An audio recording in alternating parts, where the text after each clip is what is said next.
Good morning to all of you. आज हम principles of inheritance and variations chapter के अंदर जो स्टडी करेंगे क्रोमोसोम थ्योरी ऑफ इनहेरिटेंस, वंशागति का गुणसूत्री सिद्धांत। जब मेंडल ने अपने जेनेटिक्स पे काम किया था, शुरू इसकी मेंडल से ही हो गई थी।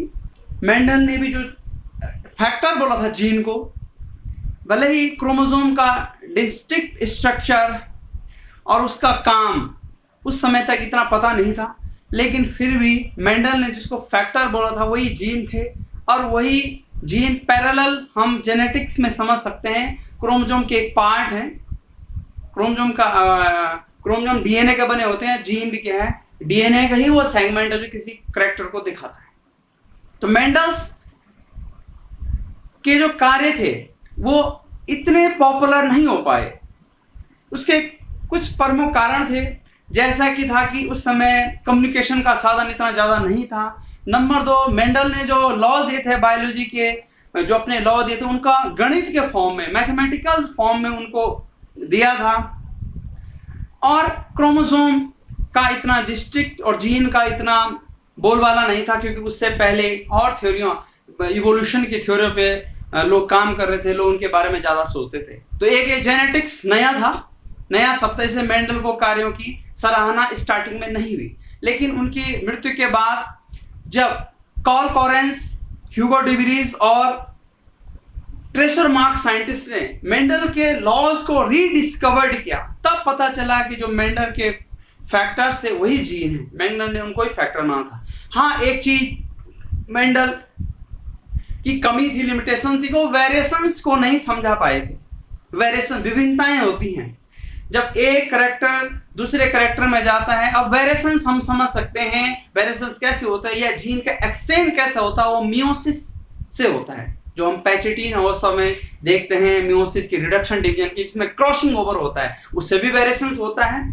और जब सेक्सुअल रिप्रोडक्शन होता है, दो अलग अलग जीन का जो सेट या क्रोमोसोम का सेट जब जुड़ता है तो नया जीन पैदा होता है, उससे भी वेरिएशन होता है। तो इसको सही ढंग से मेंडल नहीं समझा पाए थे।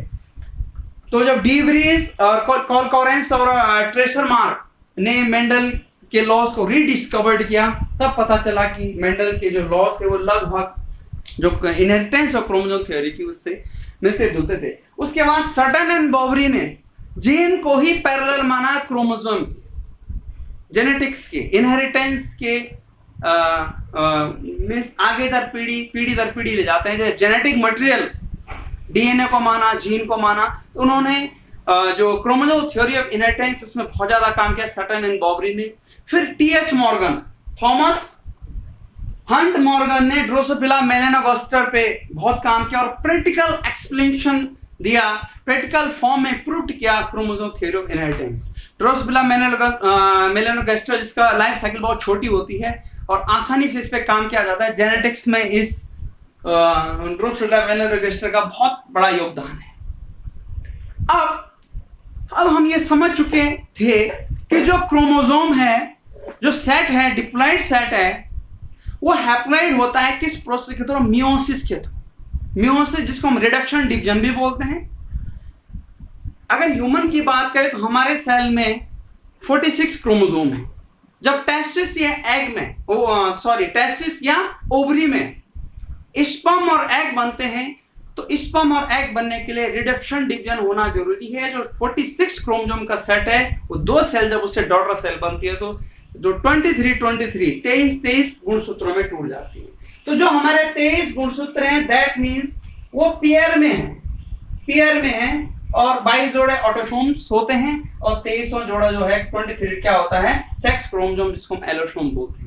मेल में, नर में XY होता है और फीमेल में XX होता है।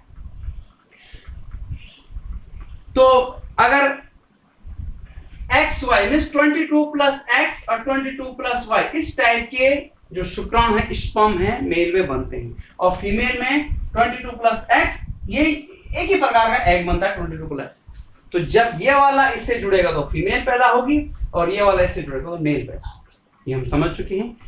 लेकिन वेरिएशंस को समझने के लिए होमोलोगस क्रोमोसोम टर्म समझना बहुत जरूरी है। होमोलोगस क्रोमोसोम, समजात गुणसूत्र, जो हमारे जोड़े हैं समजात गुणसूत्रों के 23 जोड़े हैं, ये मियोसिस में सेपरेट हो जाते हैं और एक स्थिति ऐसी आती है जब ये आपस में जुड़े रहते हैं जाइगोटीन में और पैचिटीन में इनके कुछ सेगमेंट्स आपस में एक्सचेंज हो जाते हैं। तो मेल जो कैरेक्टर ए क्रोमोसोम थे वो दूसरे साइड चल जाते हैं और उसके इस सेट में आ जाते हैं। तो सेट में ही क्रोमोसोम चेंज हो गया, जिससे भी जीव में वेरिएशंस आती हैं और वेरिएशन तो आप समझते हैं कि वेरिएशंस जो है सेक्सुअल रिप्रोडक्शन में वेरिएशंस होती है।